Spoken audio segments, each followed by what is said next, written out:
जिस व्यक्ति ने सुबह की बेला को ब्रह्म मुहूर्त कहते हैं। सुबह की बेला को क्या बोलते हैं? सुबह 4 बजे से लेकर 6 बजे तक ब्रह्म मुहूर्त चलता है। कितने बजे तक? 4 से 6 बजे तक ब्रह्म मुहूर्त होता है। ये जिसने ब्रह्म मुहूर्त का दर्शन नहीं किया, अरे सवेरे जागो, छत में जाओ, उगते हुए सूरज को देखो। जो व्यक्ति रोज उगते हुए सूरज को देखता है, उन्हीं के जीवन में खुशियों का सूर्य उदय होता है। जिसने सूर्य उदय देखा ही नहीं, उनके जीवन में काहे का सूर्योदय होता ही नहीं है। जस की तस जिंदगी खिसक रही है, खिसक रही है। सूर्य उदय सुबह देखना चाहिए। जाओ छत में, आंगन में आओ, चिड़ियों का वो चहकना देखो, मोर की वो कूक सुनो, कोयल की कूक सुनो, हाँ, और बड़े प्रेम से प्रकृति का भी आनंद लो। सुबह की हवा लाखों की दवा, ऐसे बड़े बुजुर्ग कह गए। सुबह की ऑक्सीजन, छत में खड़े होकर लंबी लंबी गहरी गहरी सांसें लीजिए। वो ऑक्सीजन पवित्र है, आपके सारे बॉडी में जाएगा, ऑक्सीजन का लेवल बढ़ेगा, और ऑक्सीजन बढ़ने से क्या होता है? लकवा, पैरालाइसिस जैसी बीमारियां नहीं होती। ऑक्सीजन की कमी होने के कारण ही बहुत सारी बीमारियां होती। इसलिए रोज आधा घंटा छत में सवेरे की हवा के साथ योग किया करो, सूर्य दर्शन के साथ सूर्य नमस्कार किया करो। योग बहुत जरूरी, योग जरूरी नहीं, बहुत बहुत बहुत बहुत जरूरी है सबके लिए, स्त्री पुरुष सबके लिए, बेटा बेटी सबके लिए। क्या जरूरी है? आधा घंटा योग जरूर करो, सूर्य नमस्कार करो, सूर्य भगवान को प्रणाम करो, जरा उछल कूद करो, अपने छत पर रस्सी ही कूद लो, तुम रस्सी कूद लो, इससे ही तुम्हारी एनर्जी बढ़ जाएगी। ऑक्सीजन, जब गहरी गहरी सांसें भरते हो ना, तो तुम्हारी ऑक्सीजन लेवल बढ़ता है। अभी कोरोना काल में लोगों ने देखा ना, अरे 50 ऑक्सीजन रह गया, और 75 ही रह गया, और 40 रह गया, 35 हुआ, मर गए। क्यों जी? ऐसी तो हुआ ना, ऑक्सीजन लेवल कम हुआ, मर गया आदमी। ऑक्सीजन लेवल ज्यादा कब होता है? जब आप उछल कूद करते हैं, काम करते हैं। इसलिए आधा घंटा 25 मिनट तो एक्सरसाइज करनी ही चाहिए स्वस्थ व्यक्ति को। आप लोगों का ज्यादा से ज्यादा पैसा डॉक्टर को चला जाता है, क्यों नहीं 15 मिनट 20 मिनट अपने लिए निकालते हो? जितासनो जित श्वासो जित संगो जितेंद्रिया, शास्त्र कहते हैं योग प्राणायाम जरूर करना चाहिए। कुछ ना करो तो रस्सी कूद लो भैया, कुछ ना करो तो भैया रस्सी कूद लो, छत में जाके हवा भी मिल जाएगी बढ़िया, सूर्य दर्शन भी हो जाएगा।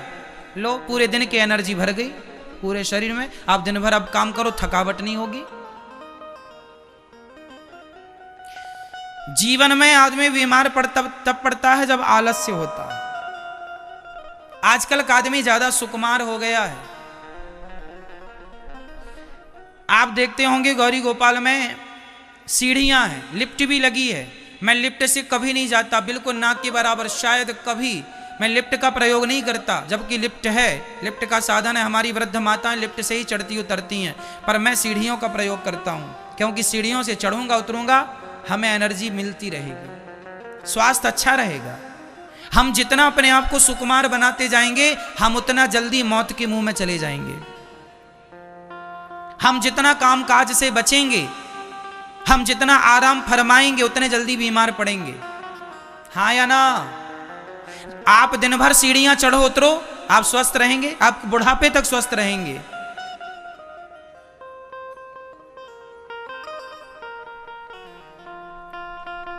मैं एक सांस में 3 मंजिल चढ़ जाता हूं, एक सांस में, एक सांस भर के 3 मंजिल चढ़ जाता हूं, ऊपर जाके छोड़ता हूं सांस, और एक सांस में उतर आता हूं। इसलिए मैं दिन भर आपके बीच में रह के काम कर पाता हूं। एक सांस में 70 सीढ़ियां हैं, 3 मंजिल जाने के लिए ऊपर 70 सीढ़ियां हैं। 70 सीढ़ी में एक सांस में चढ़ जाता हूं।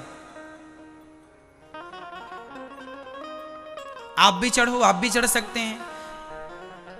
इसलिए ज्यादा से ज्यादा एनर्जी चाहिए है तो प्राणायाम, योग, यही एनर्जी है। शरीर के प्रत्येक अंग को ऑक्सीजन मिलनी चाहिए, तब आप स्वस्थ होते हैं, तब आप अच्छे होते हैं। नहीं तो डॉक्टरों के पास ही बर्बाद करते रहो पैसा। ये बीमार है, यहां सर्दी, ये सर्दी, हमें सर्दी भी नहीं होती ज्यादा, कभी कभी हम बुला लेते हैं, सर्दी आजा बहुत दिन हो गए, बेचारी नहीं गुस्सा हो जाएगी। कभी कभी बुला लेते हैं आजा, सर्दी भी नहीं होती हमें। क्यों? खान पान, हम पूरे दिन में 4 लीटर पानी पीते हैं। पानी का भी आपको पैरामीटर नाप के रखना चाहिए। आपका वजन 20 किलो है तो आपको 20 किलो में 1 लीटर पानी पीना है। आपका वजन 40 किलो है तो आपको 2 लीटर पानी पीना है। आपका वजन 60 किलो है तो आपको 3 लीटर पानी पीना है। और आपका वजन 80 किलो है तो कितना पानी? 4 लीटर। मैं 3.5-4 लीटर पानी पीता हूं, क्योंकि मेरा वजन 75 किलो है।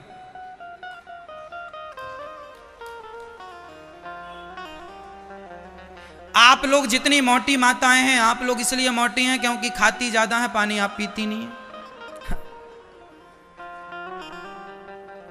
आप अपना वेट ले लीजिएगा कितने किलो के हैं। यदि आप 80 किलो की मैया हो तो आप 4 लीटर तो पानी दिन में पीना है, लिख के रखो।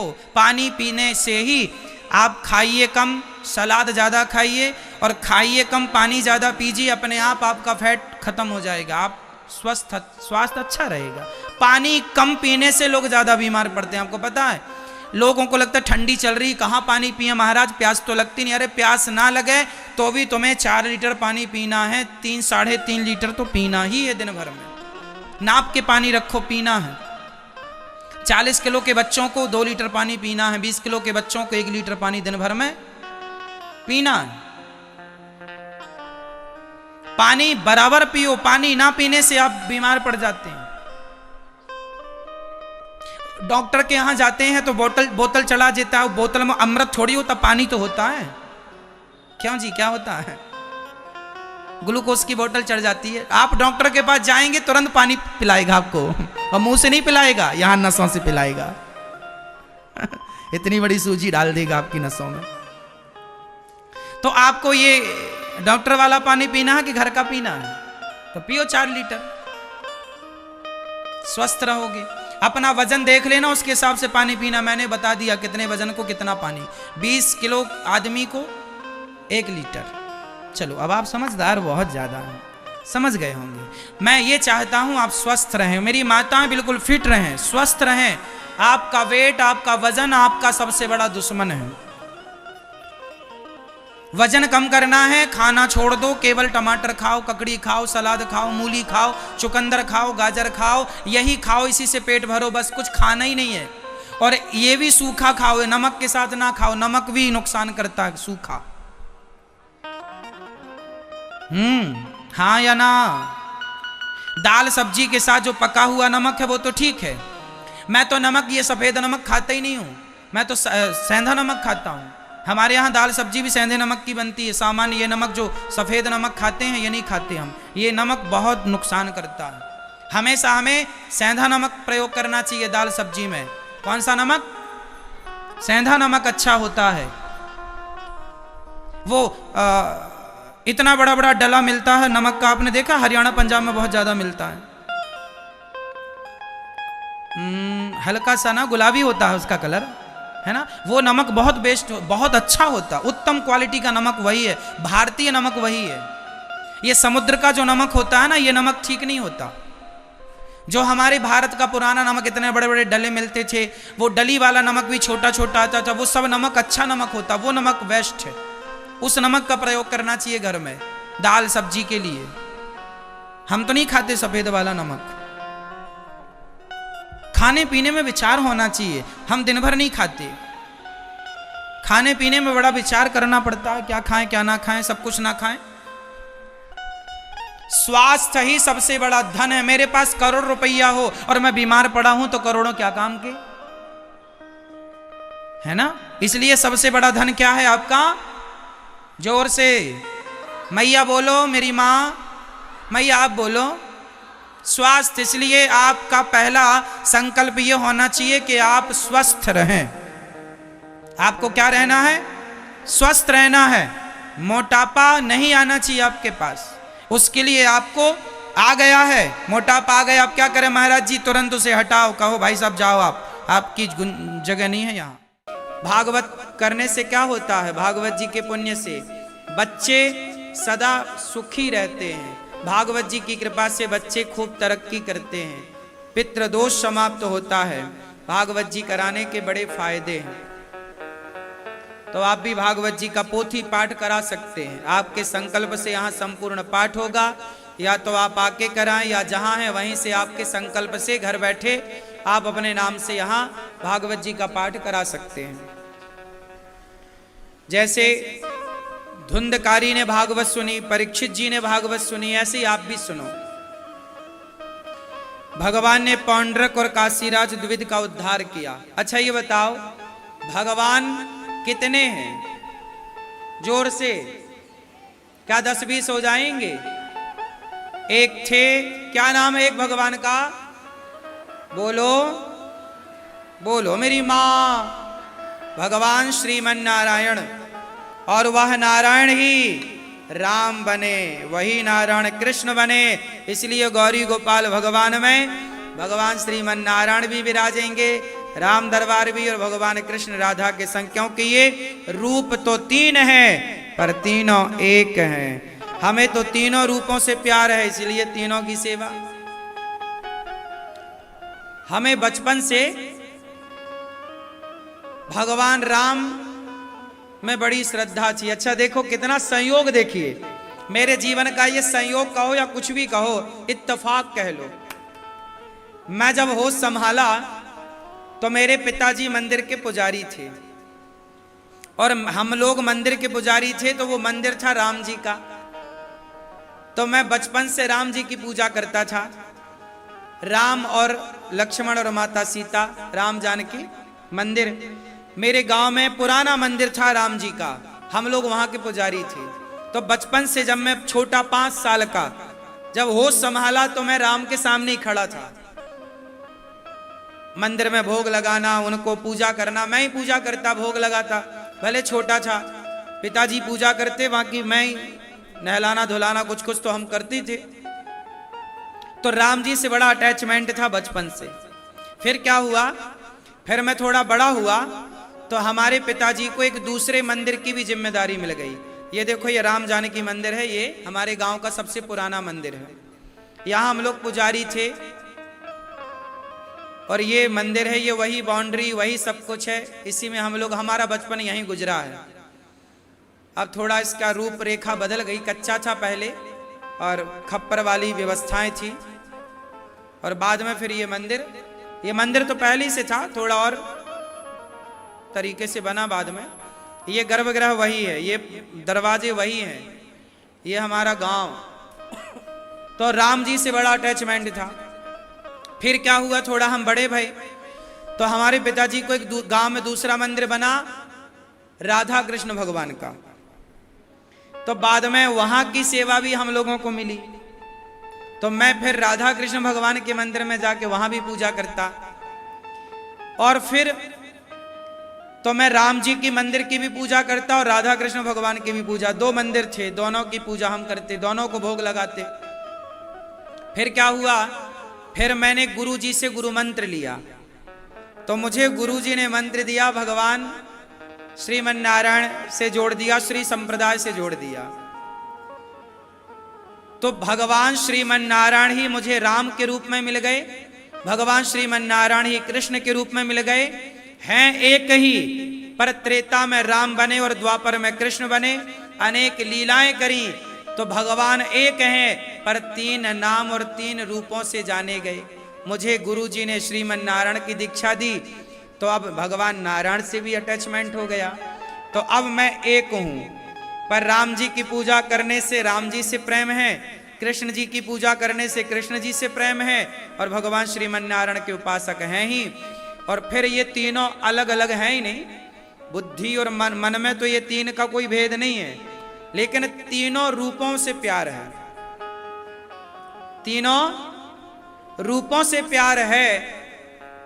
तो तीनों रूपों से प्यार होने के कारण मुझे प्रेरणा हुई कि तीनों रूपों को यहां पर विराजमान किया जाए और तीनों स्वरूपों की पूजा हो, तीनों का दर्शन हो। तो गौरी गोपाल भगवान राधा कृष्ण के रूप में तो प्राप्त हैं, राम और श्रीमन नारायण के रूप में अब फरवरी से प्रभु आएंगे, तो आप लोग भी दर्शन कर पाएंगे, आप लोग भी दर्शन करेंगे। जिनका ध्यान शंकर जी करते हैं, जिनको शंकर जी अपने हृदय में बसाते हैं, हम उन राम के, उन नारायण के उपासक हैं। बात समझ में आई? हमारे भगवान नारायण के रूप कितने हैं? बोलो 24। कितने रूप हैं? 24 अवतार है ना, उनमें 10 अवतार विशेष हैं। तो अभी मंदिर में दशावतार भी हैं, जो आप मंदिर देखेंगे ऊपर, उसमें भगवान के जो मुख्य 10 अवतार हैं, वो 10 अवतार का भी आपको दर्शन होगा। भगवान के जैसे नरसिंह भगवान, वामन भगवान, मत्स्य भगवान, कच्छप भगवान, बलराम जी, ये भगवान के ही 24 अवतारों में अवतार हैं। तो भगवान के 24 अवतारों से हर सनातनी को भगवान नारायण के 24 अवतार से प्यार करना चाहिए। 24 अवतार का नाम जप करना चाहिए। 24 अवतार में कोई भेद नहीं मानना चाहिए। बात समझ में आई? जो राम है वही नरसिंह है, वही वामन है, वही जगन्नाथ जी हैं, वही बिहारी जी हैं, वही राधा रमण जी हैं, इनमें कोई भेद। ये तो देखो, अब आप कहोगे जब भगवान एक हैं तो रूप अनेक क्यों? अरे जाकी रही भावना जैसी, जिसने जिस भाव से प्रभु को भजा, भगवान उस भक्त के लिए उस रूप में प्रकट हो जाते हैं। हाँ या ना? हमारे सनातन धर्म में तो भगवान जगन्नाथ जी भी विराजे। जगन्नाथ जी का ये रूप है। ये किनका रूप है? ये जगन्नाथ जी का रूप है। ये भी हमारे भगवान श्री कृष्ण ही जगन्नाथ जी हैं। इनकी कथा कई बार हमने आपको सुनाई भी है। तो जगन्नाथ इस रूप में, ये रूप भी आपको प्यार। अब आप कहो नहीं, हम तो राम के उपासक हैं, हम जगन्नाथ जी की पूजा नहीं करेंगे। ऐसा करने से अपराध हो जाएगा, क्योंकि राम और जगन्नाथ जो जगत के नाथ हैं, उन्हीं का नाम जगन्नाथ है। तो जगन्नाथ भगवान इस रूप में है। तो आप ये नहीं कह सकते कि मैं राम का उपासक हूं तो मैं जगन्नाथ जी की पूजा नहीं करूंगा। अरे राम ही क्या बने? बोलो, रूप ये है। अब आप कहो कि हम कृष्ण के उपासक हैं, हम राम की पूजा नहीं करेंगे। अरे तुलसीदास जी जब वृंदावन आए तो किसी ने व्यंग कर दिया कि तुम तो राम के उपासक हो, कृष्ण को क्यों प्रणाम कर रहे हो? तब तुलसीदास जी ने कहा, कित मुरली कित चंद्रिका, कित गोपियन के साथ, अपने जन के कारण श्री कृष्ण भय रघुनाथ। तुलसीदास जी ने कहा कि प्रभु अब तो मस्तक तब नवे, तुलसी मस्तक जब नवे धनुष बाण लो।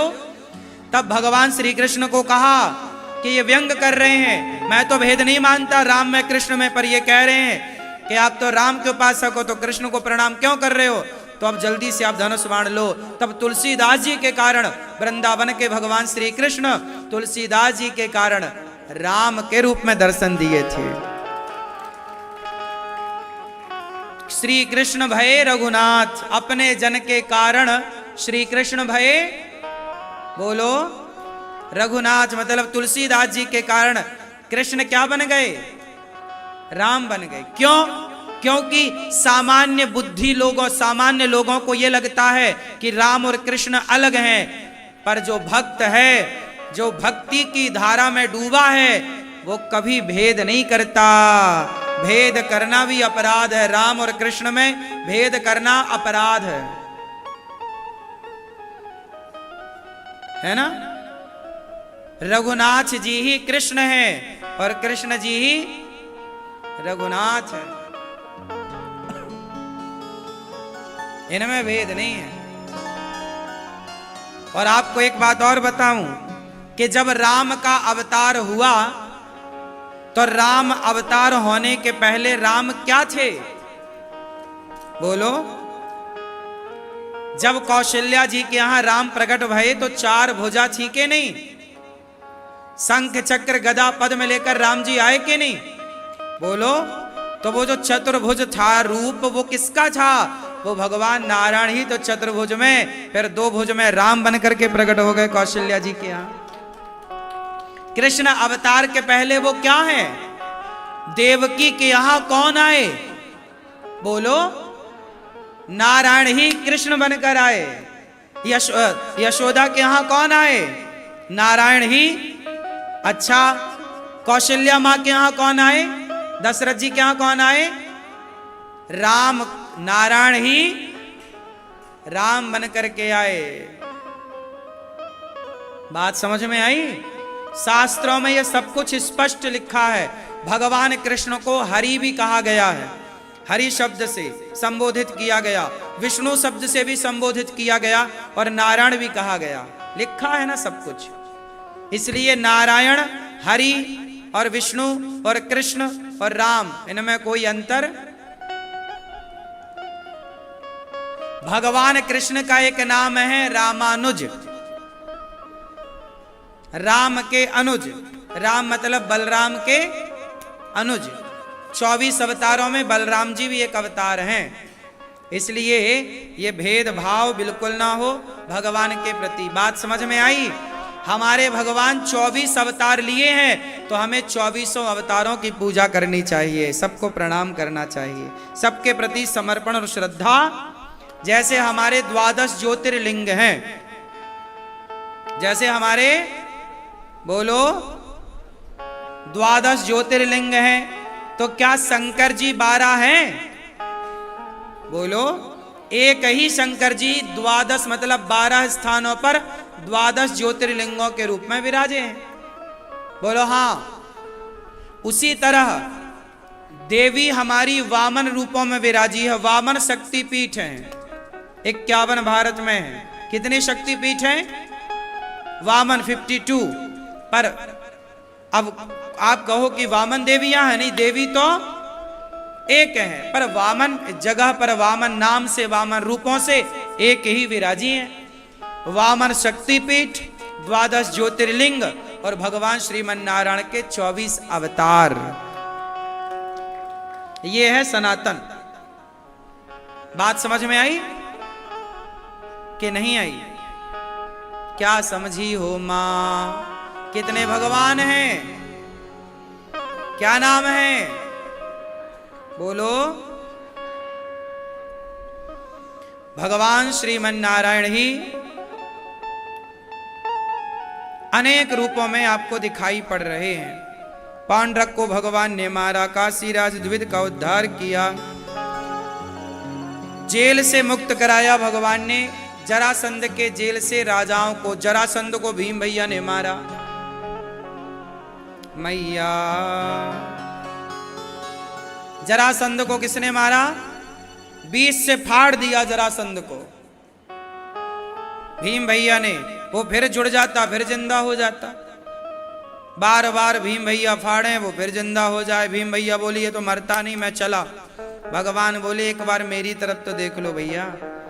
युद्ध करते समय जब भगवान की तरफ देखे तो भगवान ने फाड़ा तिनका, एक भाग इस तरफ, एक भाग इस तरफ। क्या अर्थ है? भीम भैया अपने से लड़ते रहे, जीते नहीं, और भगवान की ओर दृष्टि डाली तो भगवान ने जिता दिया। संसार में आप जो लड़ाई कर रहे हैं,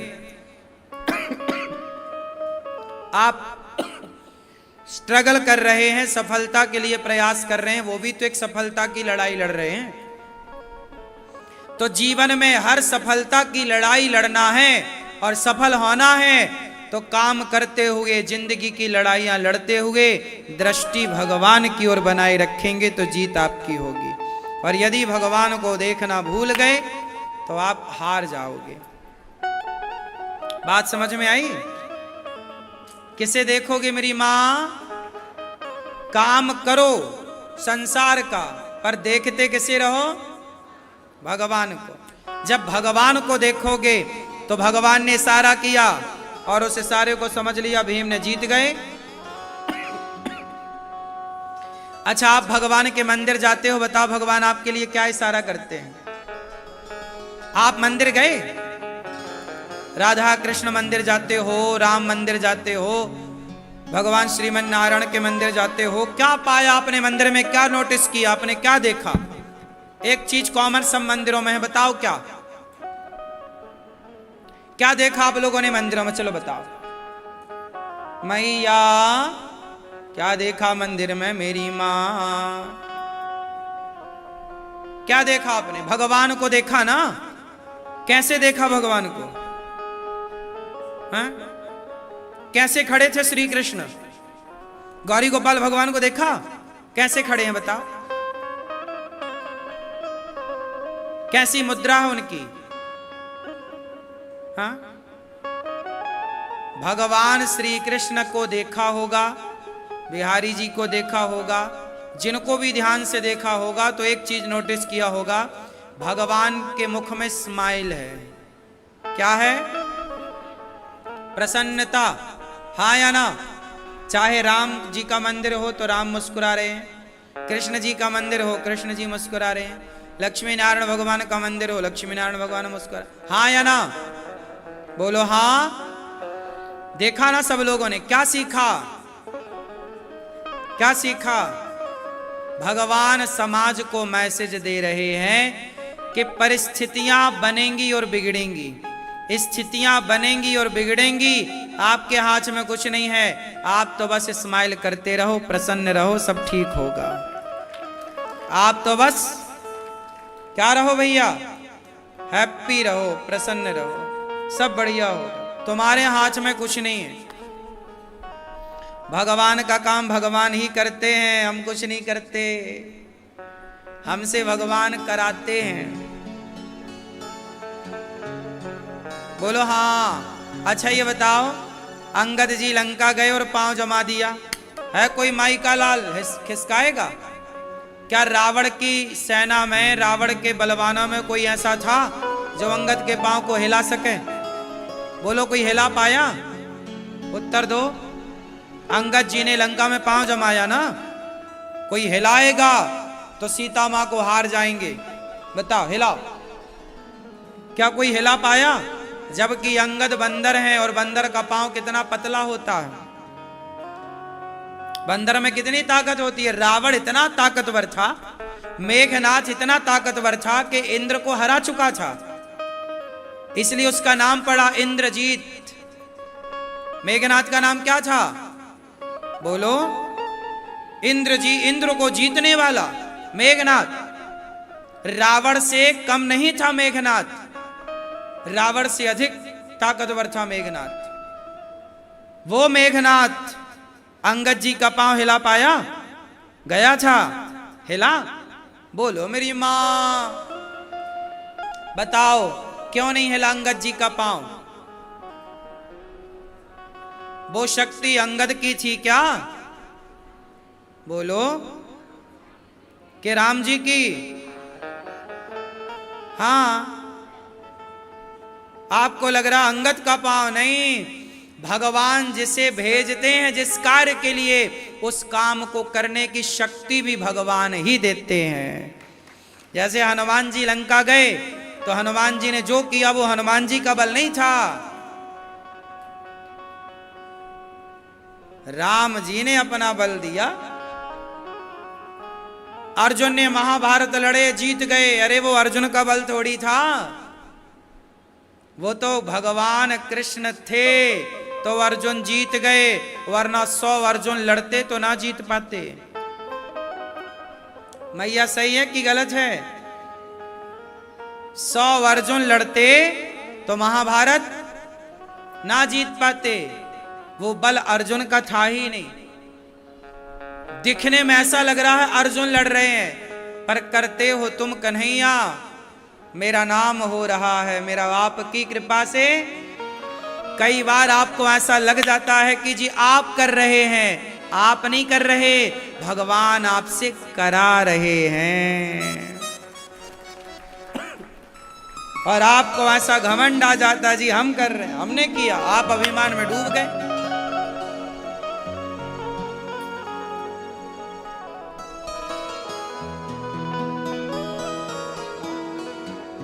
इसलिए मेरी मां, घमंड में ना डूबना,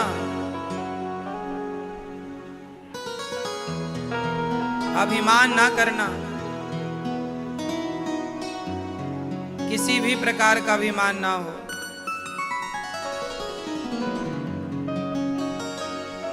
पतन हो जाएगा।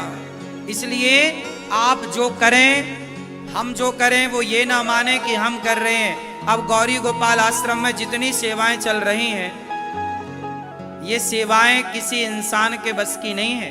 आप बहुत बुद्धिमान हैं, समझदार हैं, ठंडे दिमाग से सोचिएगा कि गौरी गोपाल आश्रम में जितनी व्यवस्थाएं और सेवाएं चल रही हैं, 290 वृद्ध माएँ हैं, 150 विद्यार्थी पढ़ते हैं, अखंड 30,000 लोगों के लिए भोजन रोज बनता है, सब प्रसाद पाते हैं, गौ सेवा होती है, चिकित्सा सेवा होती है, तमाम सेवाएं चल रही हैं।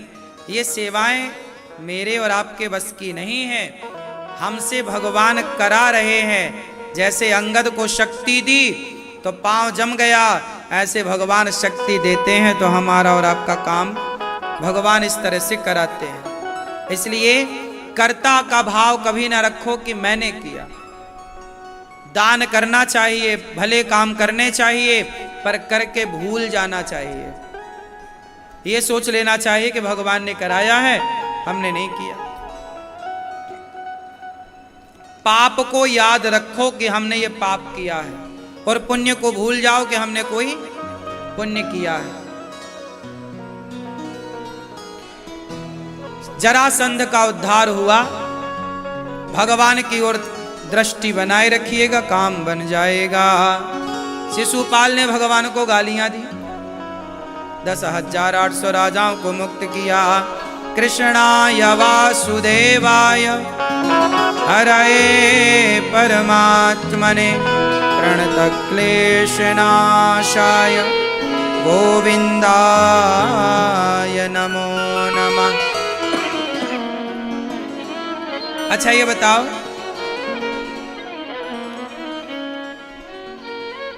भगवान श्री कृष्ण को कितनी गालियां दी शिशुपाल ने? जोर से कितनी? 100। और भगवान 100 गालियों तक क्या करते रहे? चुप रहे, कोई उत्तर। आप लोग एक गाली में ही उत्तर दे देते हैं, आप लोग 2 गाली में ही उत्तर दे देते हैं, यही तो काम बिगाड़ लेते हैं। रिप्लाई करना बंद करो, उत्तर देना। इतने सहनशील बनो, इतने गंभीर बनो कि समाज का थोड़ा बहुत अपमान तो आप सह जाओ। जो सहता है वही रहता है, नहीं सहेगा नहीं रहेगा। सहन करना पड़ता है। हाँ या ना? बोलो हाँ कि ना मैया। सहोगे, 2 बातें सुनोगे, 2 बातें सुनाओगे। पत्थर भी जब बनता है ना मूर्ति, तो उस पत्थर की भी छैनी और हथौड़ों से क्या होती है? छिलाई होती है, पिटता है वो पत्थर, तब जाके वो मूर्ति बनता है और पूजता है। बिना चोट खाए तो पत्थर भी पूजता नहीं है। पत्थर की भी कीमत तब बढ़ती है जब वो छैनी और हथौड़ों की चोट खाता है। बिना चोट खाए पत्थर कीमती नहीं हुआ, तो बिना चोट खाए आप और हम कीमती कैसे होंगे? जो जितना सहेगा वो उतना रहेगा, उतना चमकेगा। इसलिए सहना है। भगवान ने शिशुपाल को जब 100 गालियां पूरी 101 हुई तो मार गिराया। क्या मैसेज मिला? शिशुपाल को मारा भगवान ने। क्या संदेश है हमारे लिए और आपके लिए? कितनी गालियां सह लो? कम से कम 100। और 100 के बाद फिर सहो मत। बांसुरी बजाने से काम नहीं हुआ श्री कृष्ण का, तो सुदर्शन उठाना पड़ा, ये दुनिया भाषा ना जाने बांसुरी की, तो ये सुदर्शन की भाषा जाने तो सुदर्शन से समझाओ। इसलिए कहता हूं अपनी बेटियों को झांसी की रानी बनाओ बिंदास, और अपने बेटों को बढ़िया शिवाजी बनाओ, महाराणा प्रताप बनाओ, आत्मरक्षा करना सिखाओ। जूझू ना बनो, बेटियों की आज इज्जत लुट रही है, थोड़ा ताकतवर बनाओ अपनी बेटियों को, आत्मरक्षा तो कर पाए, अपनी रक्षा तो कर पाए। क्यों जी, नहीं होना चाहिए? थोड़ा आप लोग भी एक बात बताएं, त्रेता आया तो त्रेता में राम जी भाई से लड़े नहीं, बोलो हाँ, लेकिन राम जैसे, अच्छा राम सीधे सच्चे सरल अच्छे हैं कि नहीं? राम जैसा कोई अच्छा होगा? उत्तर दो। राम से अच्छा इस धरती पे कोई हुआ? लेकिन उन अच्छे राम को भी लड़ना पड़ा रावण से, हाँ या ना? आप अच्छे हैं इसका मतलब ये नहीं कि आप लड़े ना। यदि अधिकार की बात आएगी तो अपने अपने अधिकार की लड़ाइयां तो लड़नी ही पड़ेंगी। राम को लड़नी पड़ी, श्री कृष्ण को लड़ना पड़ा, तो हमें और आपको नहीं लड़ना पड़ेगा। इसलिए लड़ना भी सीखो धर्म के लिए, अधर्म के साथ ना खड़े हो जाना। पत्नी के लिए राम जी लड़े, हाँ या ना? बोलो हाँ। अत्याचारी रावण को राम जी ने लड़ करके समाप्त किया। आप लोग कहते नहीं जी लड़ना ना पड़े, लड़ना ना पड़े, अब कौन कोर्ट कचहरी करेगा, कौन नहीं। जी आप नहीं लड़ोगे तो आप परेशान और होगे। इसलिए आपको अपने अधिकार की लड़ाइयां, कई बार लोग अपने अधिकार के लिए यदि पांडव ना लड़ते तो क्या पांडवों को राजी मर्जी से कौरव कुछ देने को तैयार थे? उत्तर दो, बोलो भाई। क्या 5 गांव देने को तैयार थे पांडवों को कौरव? 5 गांव मांगा था ना भगवान श्री कृष्ण ने, 5 गांव दे दो। क्या बोला दुर्योधन? मैं सुई की नोक बराबर नहीं दूंगा।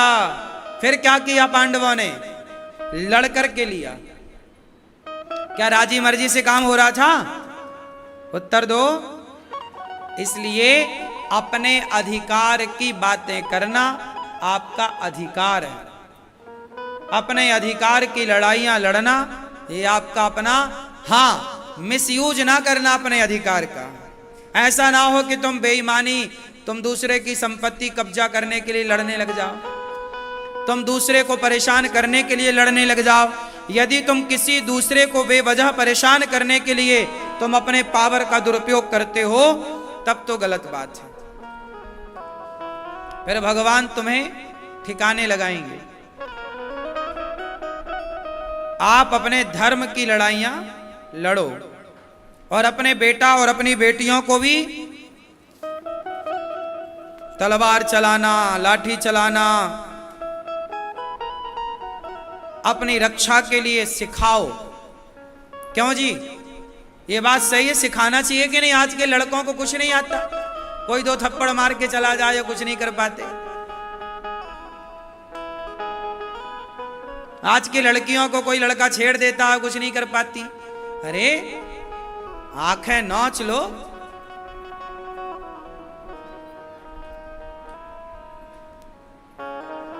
क्यों मेरी मां, झांसी की रानी बनो, जरूरत पड़ने पर आत्मरक्षा क्या, राष्ट्र की रक्षा करना पड़े तो राष्ट्र की रक्षा के लिए आपको खड़ा होना पड़े, खड़े हो जाओ। तैयारी क्या है आपकी? कुछ नहीं है। आज आपको खदेड़ दिया जाए तो आप भाग जाओगे। आप लड़ना नहीं सीखे। मुसलमान भाई लड़ना जानते हैं, इसलिए वो बकरों को काटते हैं कि उनका एक अभ्यास बना रहेगा कि गर्दन ऐसी काटी जाती है। वो अभ्यास कर रहे हैं बकरों को काट के। हम ये नहीं कहते कि तुम भी किसी का गला काटो, लेकिन कम से कम आप कल को यदि बांग्लादेश की तरह खदेड़े गए, कल को यदि पाकिस्तान की तरह खदेड़े गए, कल को यदि कश्मीर की तरह खदेड़े गए, तो बताओ भैया फिर कहां जाओगे? ये बता दो हमें बस। कश्मीर से खदेड़े गए कि नहीं हिंदू? हाँ या ना? उत्तर दो। अरे बोल तो दो सरकार, नहीं बोल रहे हो। कहां से खदेड़े गए? कश्मीर से, बांग्लादेश से। पाकिस्तान में हिंदू अब बिल्कुल नाक के बराबर बचा है। कितने थे खदेड़े गए? और जिस दिन भारत में आज बहुत सारे राज्यों में हिंदू अल्पसंख्यक हो गया है, बहुत सारे राज्य भारत में ऐसे हैं जहां आप भारत मां की जय नहीं लगा सकते, राम नाम का गुणगान नहीं गा सकते। ऐसे भारत में बहुत स्थान है। खदेड़े जाओगे तो बताओ कहां जाओगे? ये प्रश्न आप सबसे है। उत्तर अपने को दे देना, हमें उत्तर देने की जरूरत नहीं। इसका उत्तर यही है कि कश्मीर से खदेड़े गए तो खदेड़े मत जाओ। कश्मीर पंडितों को, कश्मीरी पंडितों को, हिंदुओं को कम से कम कुछ लड़ाई तो करनी थी ना, लड़ना था। तुमने लड़ना नहीं सीखा, इसलिए तुम्हारा नाश हो गया। तुमने लड़ना नहीं सीखा, इसलिए तुम 700 साल तक गुलाम रहे मुगलों के और अंग्रेजों के। काश लड़ना जानते तो औरंगजेब इतना अत्याचार ना कर पाता, मंदिर ना तोड़ते। इतने हिंदुओं के होते हुए मंदिर तोड़े गए भारत के। ये आज भी ज्ञान वापी का और आज भी मथुरा का विवाद आपके आगे है, हाँ या ना? मंदिर तोड़े गए। क्यों तोड़े गए? क्योंकि हिंदुओं ने लड़ना छोड़ दिया। अरे कौन लड़े, कौन लड़े, कौन लड़े? किससे लड़ो? ना लड़ो तो मरो। फिर लड़ो या मरो, लड़ो या फिर तीसरा ऑप्शन क्या है? भागो। कहां जाओगे? कौन बैठा है तुम्हें रोटी देने के लिए? पाकिस्तानियों को, बांग्लादेशियों को तो हिंदुस्तान में पनाह मिल जाती है, जगह मिल जाती है, पर हिंदुस्तान से खदेड़ो जाओगे तो कहां जाओगे? श्रीलंका? श्रीलंका के खुद के हाथ में कटोरा है। कहां जाओगे? पाकिस्तान? वो तुम्हें देखेंगे। कहां जाओगे बताओ? इसलिए अपने को शक्तिशाली बनाओ।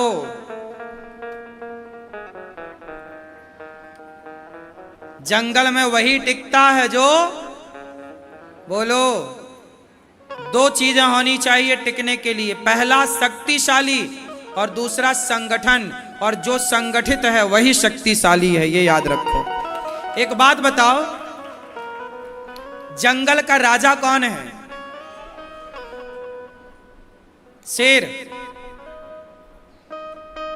शेर का भी कभी कभी शिकार कौन छीन लेता है शेर से? उत्तर दो। कई बार शेर जिसका शिकार करता है, शेर का शिकार भी शेर से छीन लिया जाता है। बताओ कौन है जंगल में जो शेर का भी शिकार छीन लेता है और शेर को छोड़ के भागना पड़ता है? बताओ कौन है वो? जोर से बोलो। भेड़िए। क्या?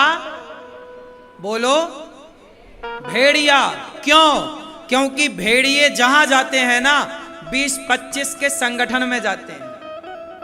वो 50 लोगों की टोली होती है उनकी, जहां जाएंगे एक साथ अटैक करेंगे, तो शेर को भी वो परेशान करके भगा देते हैं। और बूढ़ा कोई शेर मिल गया तो शेर को भी खा जाते हैं, और वो मारते नहीं, जिंदा ही खाने लग जाते। इतने खतरनाक भेड़िया होते हैं।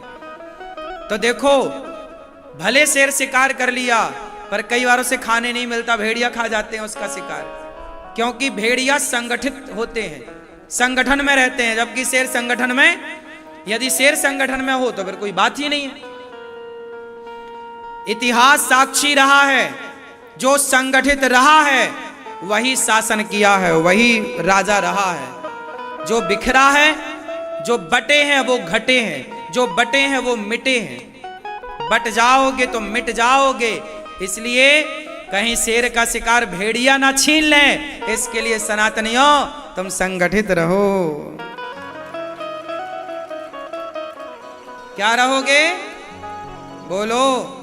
और आज हिंदुओं का दुर्भाग्य देखिए कि वो संगठित नहीं है। जातवाद के नाम पे लड़ाइयां चल रही हैं। ओ मैं जाट, मैं यादव, मैं ठाकुर, मैं ब्राह्मण, मैं बनिया, मैं ये, मैं वो। इस बनिया, जाट, ब्राह्मण, क्षत्रिय, ठाकुर और गुज्जर में लड़ाई चल रही है। हाँ या ना? जातियों के नाम पे दीवारें खड़ी हैं इस देश में। क्या होगा तुम्हारा? याद रखना कि यदि ये देश हिंदू राष्ट्र नहीं बना, और जरा सोचो कि मुस्लिम राष्ट्र बन गया, यदि ये भारत मुस्लिम राष्ट्र बना,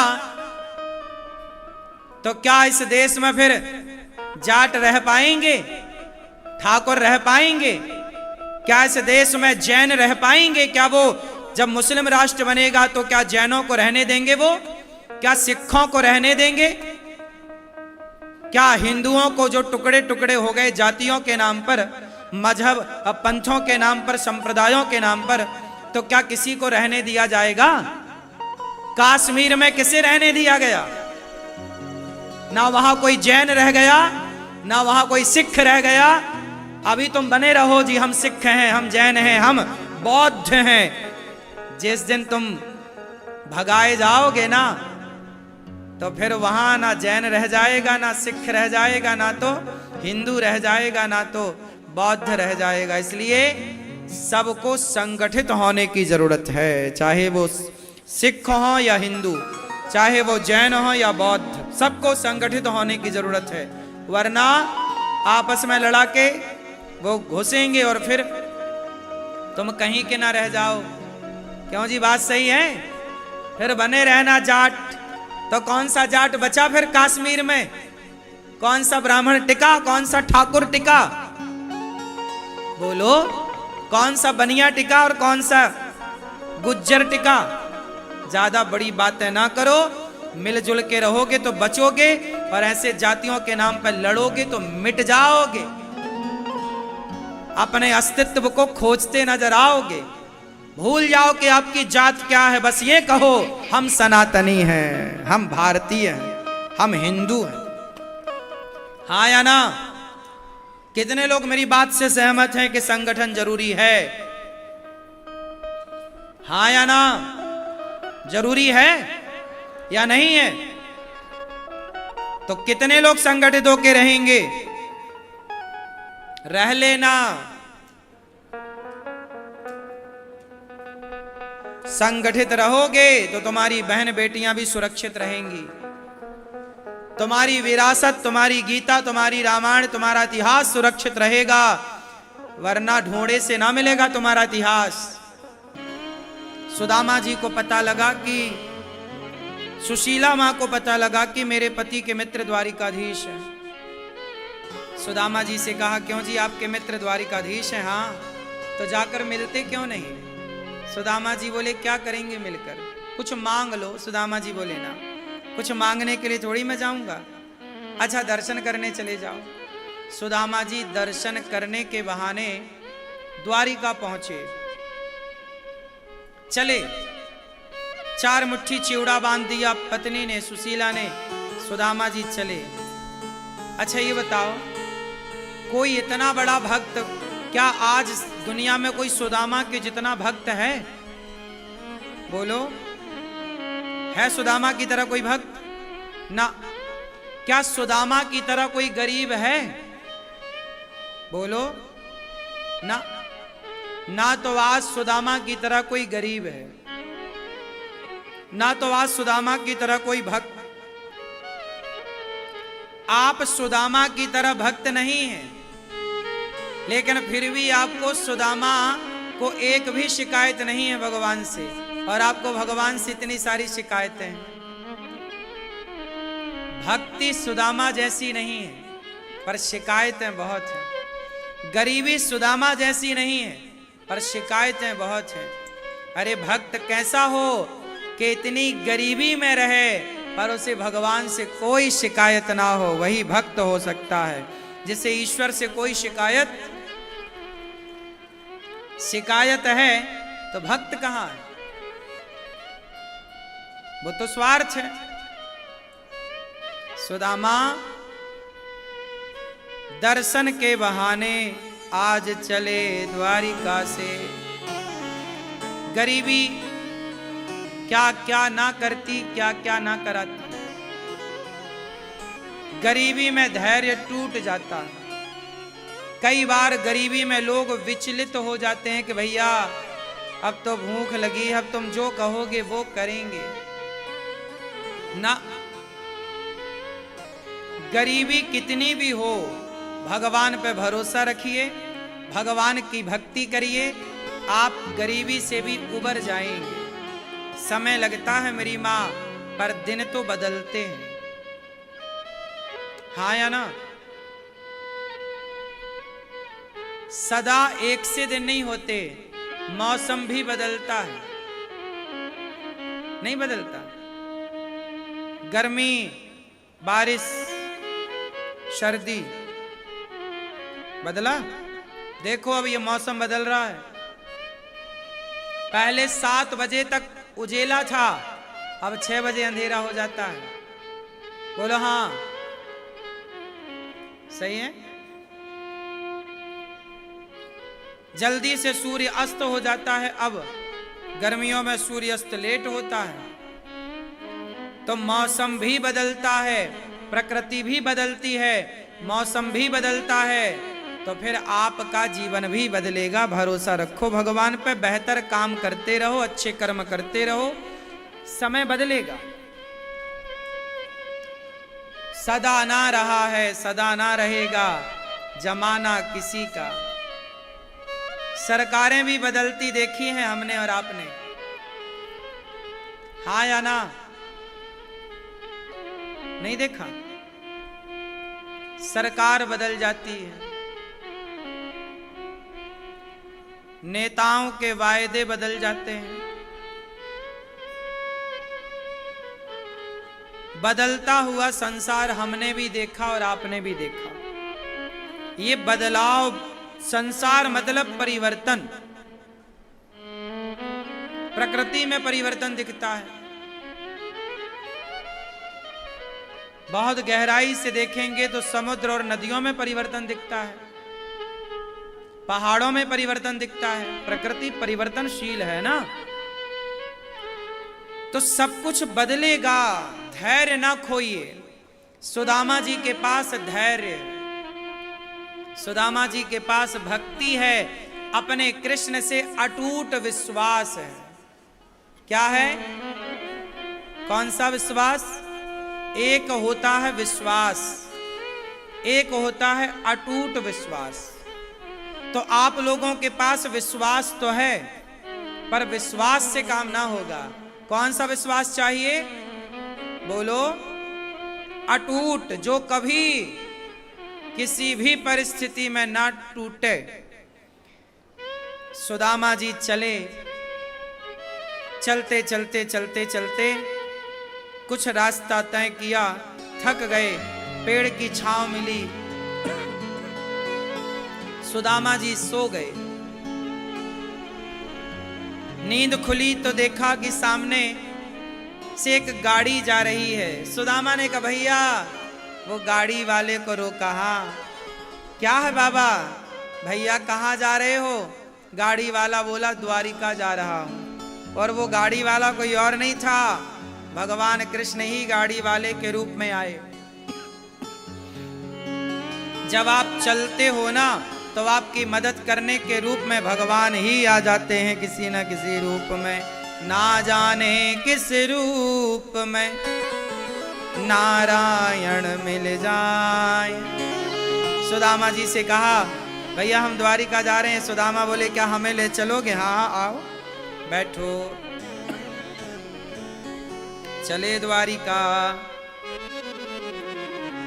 सुदामा जी जब द्वारिका पहुंचे, भगवान ने गाड़ी से उतारा, ये रही द्वारिका, भगवान चले गए।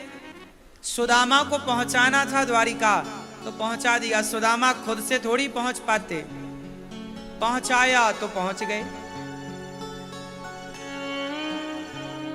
सुदामा ने पूछा, भैया ये कृष्ण कहाँ मिलेंगे? लोगों ने बताया, आगे जाओ, सीधे जाओ, लेफ्ट जाओ, राइट जाओ, ये बताओ तुम कौन हो? मैं सुदामा हूं।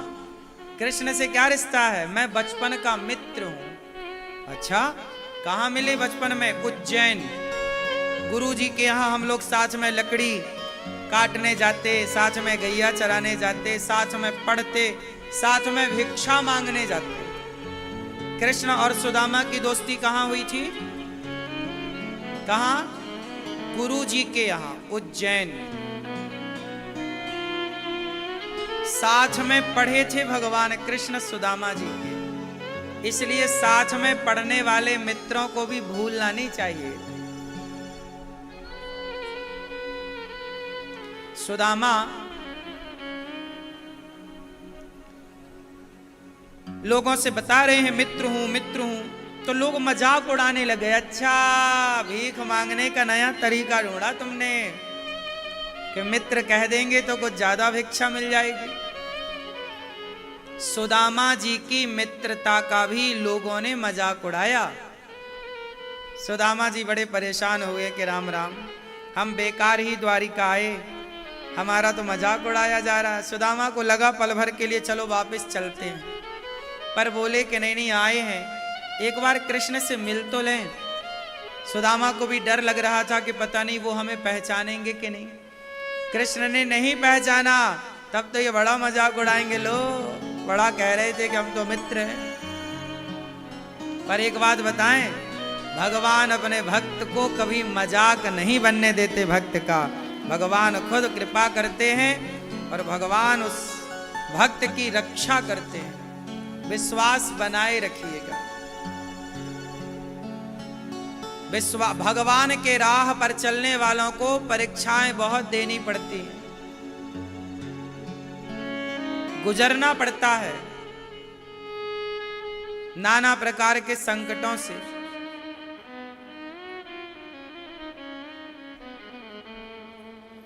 सुदामा द्वार पर पहुंचे। भैया, द्वारपाल ने कहा, कौन हैं आप?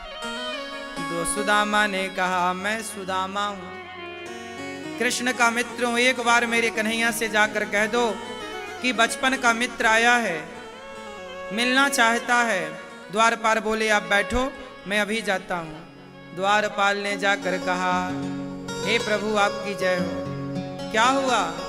द्वारपाल ने कहा, शीश पगाना जगा तन में, अही जाने को आई बसेंगे ही ग्रामा। धोती बड़ी सी लटी दुपटी और पाए उपासन की रही सामा। द्वारे खड़ो दोज दुर्बल एक, रहो चक सो वसुधा अभिरामा। दयाल को धाम बतावत अपनो नाम सुदामा।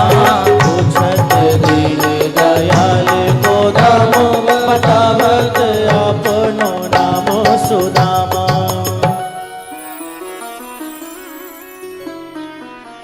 सुदामा आया है प्रभु, ना पाँव में कोई जूता चप्पल है, ना सिर पर कोई पगड़ी है, ना कोई बढ़िया से कपड़े, फटे पुराने कपड़े हैं। शीश पगाना जगा तन में, अही जाने को आही बसे के ही ग्रामा। धोती फटी सी लटी दुपटी और पाए उपासन की नहीं सामा। द्वारे खड़ो द्वज दुर्बल एक, रहो चकिसो वसुधा अभिरामा। पूछत दीन दयाल को धाम बतावत अपनो नाम सुदामा। सुदामा नाम बता रहा है। जैसे ही द्वारिकाधीश ने सुना सुदामा आए हैं, सुदामा सुदामा, दौड़ पड़े जगत के पालनहार। सब देखते रह गए, कौन आया भाई? ऐसा तो भगवान ब्रह्मा के लिए नहीं भागते, जैसा आज एक ब्राह्मण के लिए भागे। दौड़ पड़े। सुदामा को भी काफी देर हो गई, लगा अब आएंगे कि नहीं। वापस सुदामा जी जाने लगे। आवाज आई, सुदामा। पलट कर देखा, भगवान का वही सुंदर सा स्वरूप था, घुंघराले से बाल, सुंदर सी आंखें, सुंदर सा मुखमंडल। सुदामा बोले, कन्हैया तू बिल्कुल बदला नहीं। दौड़ कर सुदामा को भगवान ने, सुदामा सुदामा, कहाँ जा रहा है मित्र? दौड़ कर भगवान ने हृदय से लगाया, सुदामा जी गले से लगाया। भगवान का दुपट्टा गिरा, सुदामा जी की लाठी गिरी। गले मिलने में कहीं ये बाधा ना बनते, इसलिए दोनों गिर गए। भगवान ने सुदामा जी को हृदय से लगाया। मित्र, सुदामा ने कहा, मित्र तुमने बड़ी देर लगा दी आने में। कन्हैया ने कहा, देर हमने नहीं मित्र, देर आपने लगा दी द्वारिका आने में। चलो अब चलते हैं। भगवान से सुदामा जी ने कहा, कन्हैया आज्ञा दो, दर्शन करने आया, आपका दर्शन हो गया, अब आज्ञा दो। भगवान बोले, मैं आपको कुछ देना चाहता हूँ। सुदामा जी ने कहा कि प्रभु, सारे संसार के सामने जो मुझे भिखारी कहते थे, भिखमंगा कहते थे, आज उन सब के आगे आपने गले लगाकर मेरा मान बढ़ा दिया है। मुझे जो दौलत दी है सम्मान की, अब इससे बढ़कर क्या होगा? इससे बढ़कर कुछ नहीं। एक बात बताएं, सबसे बड़ी दौलत क्या है? आपसे पूछ रहा हूं मैं, बोलो। सबसे बड़ी दौलत है सम्मान। पैसा कम हो थोड़ा चलेगा, पर समाज में इज्जत होनी चाहिए। क्यों? बोलो हाँ या ना। पैसा थोड़ा कम है चलेगा, घर थोड़ा कच्चा है चलेगा, पर थोड़ा सम्मान हो। और दूसरी तरफ कुछ लोग ये कहते हैं कि जिनके पास पैसा है उनका सम्मान है। ना, ये बात बिल्कुल गलत है। रावण के पास पैसा था, उसके जैसा पैसा किसके पास होगा? लेकिन कौन उसका सम्मान करता? सब उसके पुतले जलाते हैं। और सुदामा गरीब थे, पर सुदामा का सारा संसार सम्मान करता है। हाँ या ना? सुदामा की इज्जत होती है। इसका अर्थ यह है कि आप पैसा भी कमाओ, पर ईमानदारी से ऐसे कमाना कि सम्मान बना रहे। कहीं पैसा कमाने में भ्रष्टाचार का आरोप ना लग जाए। खूब काम करो, पैसा कमाओ, पर सम्मान से समझौता नहीं। और सम्मान एक सीमा तक है, आगे की बात और है। आगे की बात यह है कि जब प्रभु को पाना होगा तो सम्मान की सीढ़ी बनाकर, सम्मान को छोड़कर फिर भगवान को पाना होगा। सम्मान में उलझे रहे तो ईश्वर नहीं मिलेंगे। इसलिए यदि भगवान को पाना है तो फिर सम्मान से भी मन को हटाना पड़ेगा, सम्मान का भी बलिदान देना पड़ेगा, तब जाके भगवान मिलेंगे। सम्मान बना रहा और सम्मान के पीछे आप भागे तो फिर भगवान रह जाएंगे। भक्त तो सम्मान भी नहीं देखता ना। मीराबाई ने थोड़ी देखा कि समाज मेरा सम्मान कर रही है कि अपमान। लोग तो कहते मीराबाई को, सास क्या कहती कि तूने मेरे तो कुल का नाम खराब कर दिया। मीराबाई को लोग अपमानित करते। तो भगवान के राह पर चलोगे तो फिर अपमान होगा, उसे सह लेना। सम्मान को जो छोड़ता है वही भगवान को पाता है, ये ले लो, समझ लो। कोशिश ये करो कि आपका सम्मान बना रहे, लेकिन भगवान के लिए उस सम्मान से भी मोह ना करना। अंत में उस सम्मान को त्याग कर उस ईश्वर की ओर बढ़ना। लोग कहें वो तो भई रे बबरिया, सास कहे कुल नासी रे, पग घुंघरू बांध मीरा नाची रे। हाँ या ना? सुदामा भगवान को पाने आए, गले लगाया भगवान ने। अब क्या चाहिए? गर वो चाहे हमें तो क्या चाहिए? सुदामा को भगवान अपने आसन पर बिठाते हैं और नेत्रों के जल से पांव धोते हैं। सुदामा देख सुदामा की दीन दशा, करुणा करके करुणा निधि रोए। पानी परात को हाथ छुओ नहीं, नैनन के जल से पग धोए।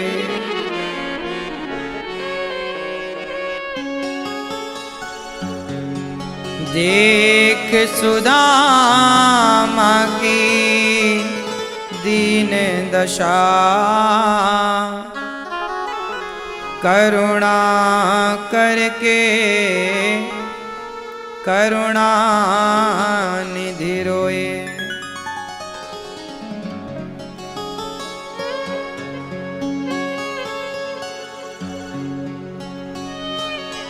भगवान सुदामा को अपनी आसन पर बिठाते हैं और नेत्रों के जल से पांव धोते हैं। सुदामा ब्राह्मण है और कृष्ण भगवान है। भगवान होकर भी कृष्ण, कृष्ण भगवान होकर भी ब्राह्मणों का सम्मान करते हैं। देखिए, और आज लोग कुछ ब्राह्मणों को अपमानित करते हैं। इसलिए सदा एक दूसरे का सम्मान करना सीखिए। ब्राह्मण हमेशा से गरीब रहा है। एक गरीब ब्राह्मण था, यह कहानी यहां से स्टार्ट होती है। गरीब हमेशा कौन रहा है? एक ब्राह्मण। ब्राह्मण गरीब क्यों रहा है? बोलो।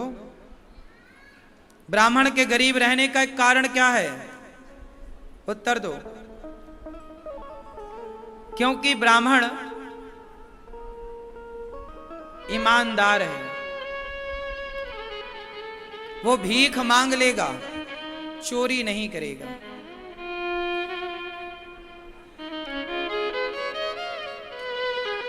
भिक्षा मांगकर त्याग है ब्राह्मण के अंदर।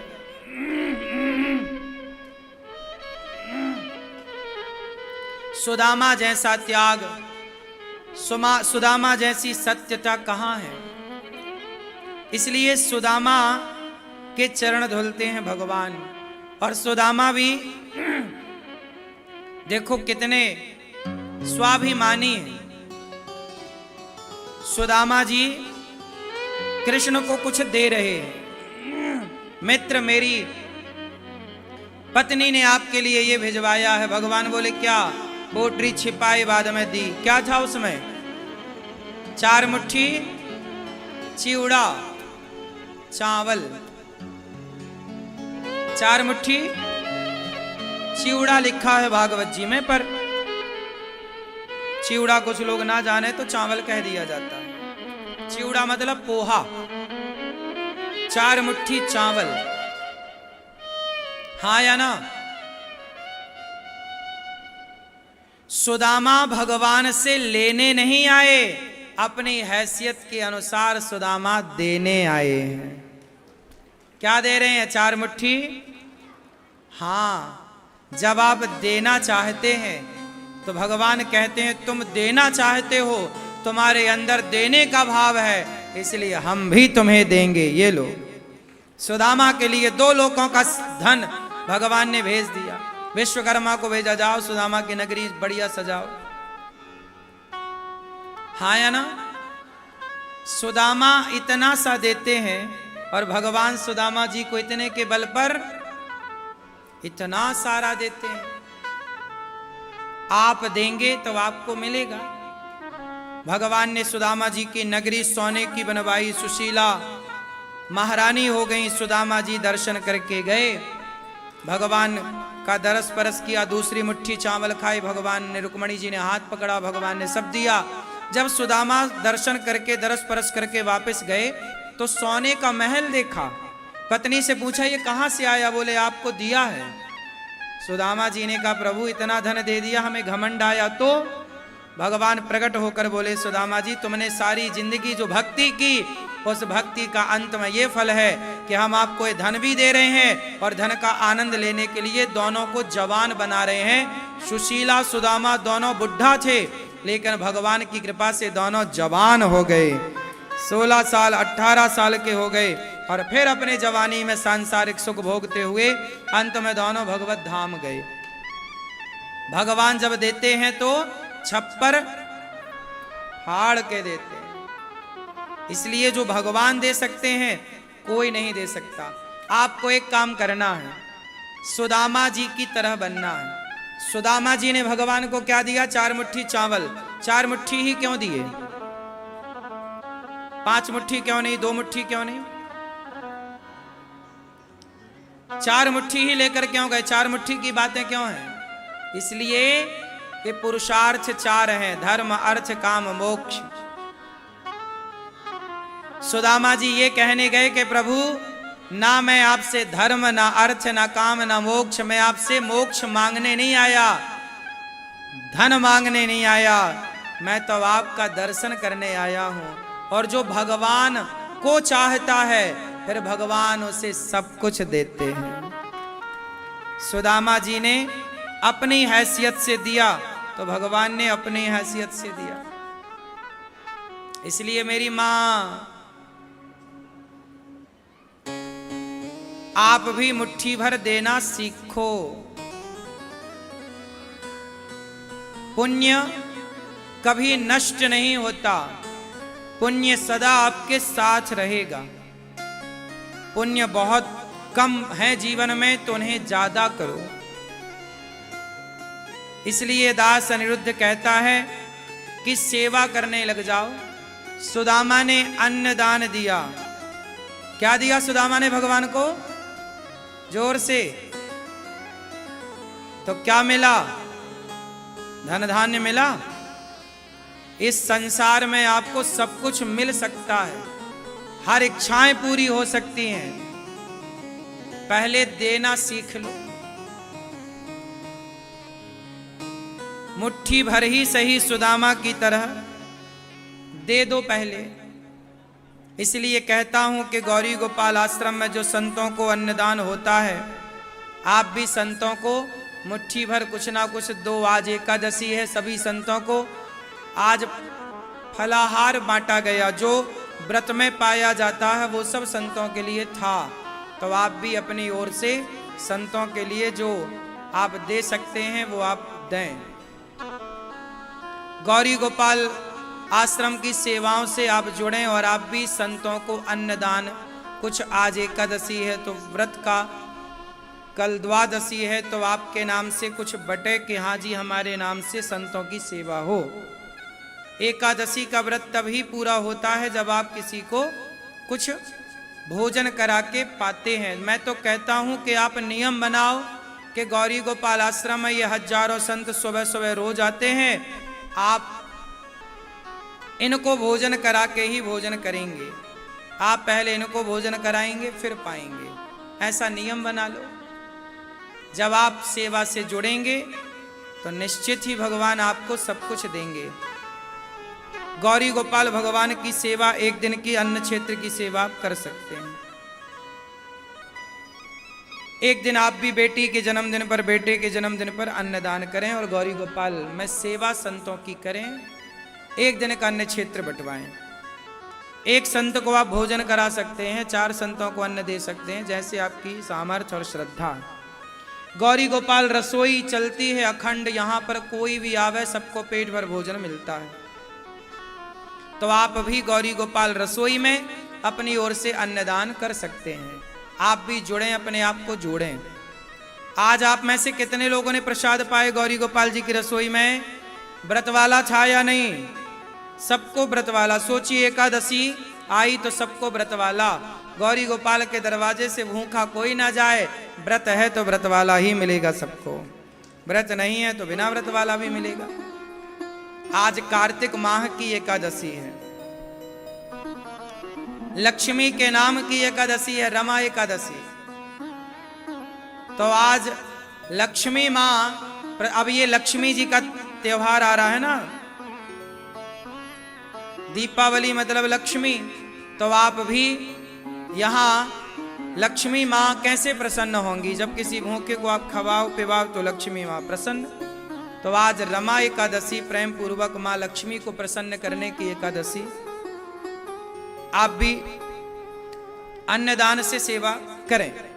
एक दिन की रसोई आप भी बंटवाएं और हजारों, लगभग 30,000 लोग नित्य प्रसाद पाते हैं यहाँ पर।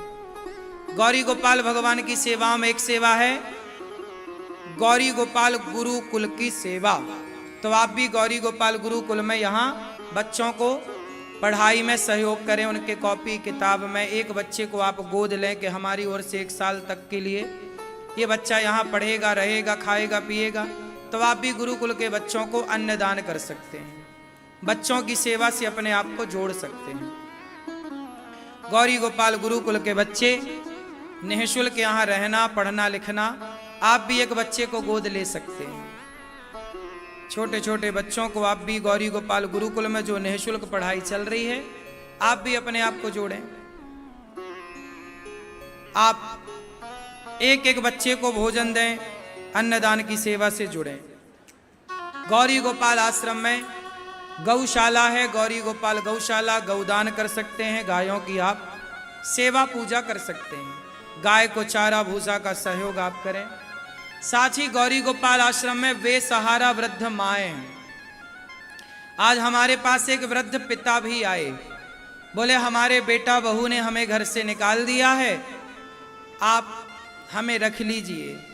तो हमने कहा आप चिंता ना करिए, आपकी बेटा और बहू से हम बात करेंगे, समझाएंगे। यदि वो समझ जाएंगे तो आपको ले जाएंगे, और नहीं समझेंगे तो आपका बेटा बनकर ये दास सेवा करेगा। तो अभी तो वृद्ध माओं की सेवा होती है यहाँ पर, आप देख रहे हैं। आज एक वृद्ध पिता आए और उन वृद्ध पिता की भी सेवा आज से स्टार्ट हुई। मैं आपका परिचय कराऊंगा जल्दी से वृद्ध पिता से।